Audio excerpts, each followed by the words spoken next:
અંકલેશ્વર પાલિકામાં વિરોધ પક્ષના 11 કાઉન્સિલરો માટે કેબિન અને પ્રાથમિક સુવિધા ફાળવવા રજૂઆત. અંકલેશ્વર પાલિકાના વોર્ડ નંબર 8ના કોંગ્રેસના કાઉન્સિલર જહાંગીર પઠાણ સહિત વિપક્ષના 11 ચૂંટાયેલા સભ્યોએ પ્રમુખ અને ચીફ ઓફિસરને કેબિનેટ માટે ઉગ્ર રજૂઆત કરી છે. વિપક્ષી સભ્યોને કેબિન અને પ્રાથમિક સુવિધાઓ ફાળવવાની કાયદેસરની માંગ કરી 15 દિવસનું અલ્ટિમેટમ આપ્યું છે. સત્તાધારી પક્ષના હોદ્દેદારોને સુસજ્જ કેબિન અપાય છે, જ્યારે પ્રતિનિધિ હોવા છતાં વિપક્ષને તેનાથી વંચિત રાખી ભેદભાવ કરાયો હોવાનો આક્ષેપ કરાયો છે. જો 15 દિવસમાં કેબિન નહીં ફાળવવામાં આવે તો વિપક્ષના સભ્યો પાલિકા પ્રમુખ અને કારોબારી ચેરમેનની કેબિનમાં જ બેસીને લોક કાર્યો શરૂ કરી દેશે.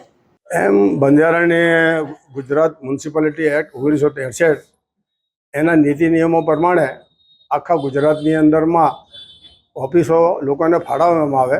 વેરભાવના રાખવાનો સમય હોતો નથી, કારણ કે લોકો એમને જગાડતા રાખવાનું કામકાજ અમારું છે. ઓફિસો હોય 11 જણા ચૂંટાયા હોય તો જેનાથી અમે જે કંઈ પરિસ્થિતિને ઉપર કાબૂ મેળવી શકીએ અને જે કંઈ ખોટું હોય તો તે પ્રમુખશ્રીને ધ્યાને દોરી શકીએ, બોર્ડને ધ્યાને દોરી શકીએ. એટલે અમે જે નિયમ પ્રમાણે પહેલાં મૌખિક ચર્ચા કરી કે પ્રમુખશ્રી અમને ઓફિસ ફાળવી આપો. અહીંયા તો ઓફિસો ખાલી પ્રમુખને અને મુખ્ય અધિકારીને જ ફાળવવાનો કાયદામાં જોગવાઈ છે, પણ અહીંયા તો પહેલી પાનપટ્ટીની લારીઓ ખુલેલી છે તેવી રીતે ઓફિસો ખુલેલી છે. એમની અરજી આવી છે. હવે નગરપાલિકાના અધિનિયમ મુજબ જે પણ કંઈ હશે અમે સીઓ જોડે ચર્ચા કરીશું, જે કંઈ હશે યોગ્ય જવાબ આપીશું.